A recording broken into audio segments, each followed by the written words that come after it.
Welcome back my YouTube channel बच्चों। आज हम कक्षा 10 की केमिस्ट्री के एक बहुत ही इम्पोर्टेंट टॉपिक का निपटारा करने वाले हैं, जो कि बोर्ड में हर वर्ष पूछ लिया जाता है, जिसका नाम है प्लास्टर ऑफ पेरिस। आप इसको POP भी बोलते हैं। इसका नाम है plaster of Paris. Plaster of Paris, इसलिए इसका नाम POP पड़ गया है।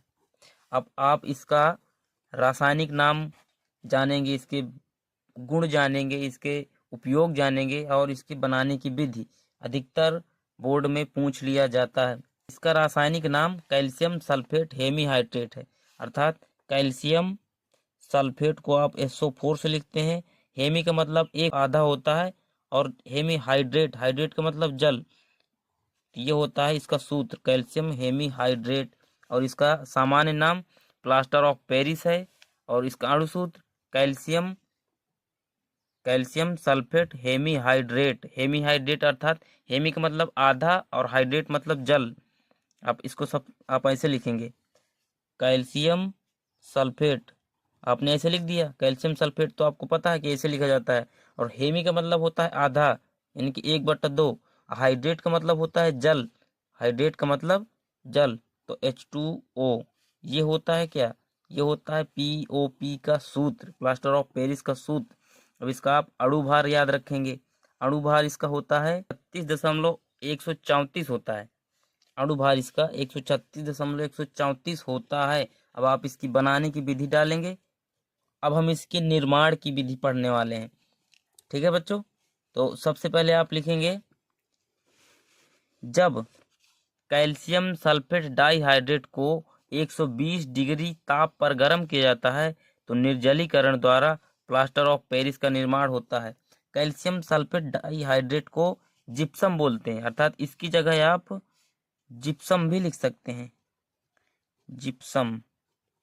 और जिप्सम का सूत्र होता है कैल्शियम सल्फेट, डाई का मतलब होता है दो, हाइड्रेट का मतलब जल, तो H2O।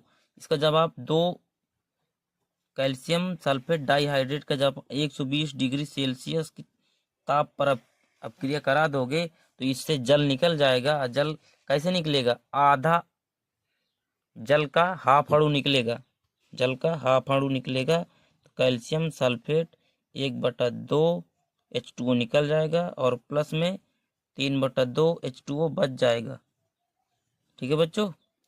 आप इसकी अभिक्रिया देखेंगे, जब कैल्शियम सल्फेट को कैल्शियम सल्फेट डाइहाइड्रेट की अभिक्रिया हम 120 डिग्री ताप पर कराते हैं तो हमको बनता है कैल्शियम सल्फेट हेमीहाइड्रेट। और 3.5 अणु जल के हमको प्राप्त होते हैं।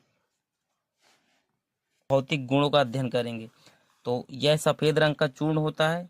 सबसे पहले आप यही डालेंगे कि ये सफ़ेद रंग का चूर्ण होता है, ये सफ़ेद रंग का पदार्थ होता है। कभी आप गए हो किसी सर्जन के पास तो आपने देखा होगा कि जब वो प्लास्टर लगाता है तो सबसे पहले तो वो प्लास्टर करेगा, उसके ऊपर थोड़ा थोड़ा जिप्सम डालेगा। और जिप्सम जब जल के साथ मिलता है तो बहुत ही कठोर हो जाता है। और दूसरी बात, ये जल में विलेय होता है। जो POP होता है ये जल में विलेय भी होता है, जल में घुल जाता है। अब इसके उपयोग पढ़ेंगे हम। इसके उपयोग हैं, इसका उपयोग टूटी हुई हड्डियों के लिए प्लास्टर चढ़ाने में किया जाता है। इसका जो उपयोग है मैंने बताया नहीं, इसका उपयोग टूटी हुई हड्डियों को जोड़ने के लिए किया जाता है, उसके ऊपर प्लास्टर कर दिया जाता है। और दूसरा उपयोग है इसका सजावटी सामान के लिए, सजावटी सामान मूर्तियों और खिलौने बनाने के लिए किया जाता है। तो आई होप बच्चों आपको ये वीडियो पसंद आया होगा। तो अगर आपको ये वीडियो पसंद आया है तो प्लीज़ हमारे वीडियो को लाइक करें और चैनल को सब्सक्राइब करें। धन्यवाद।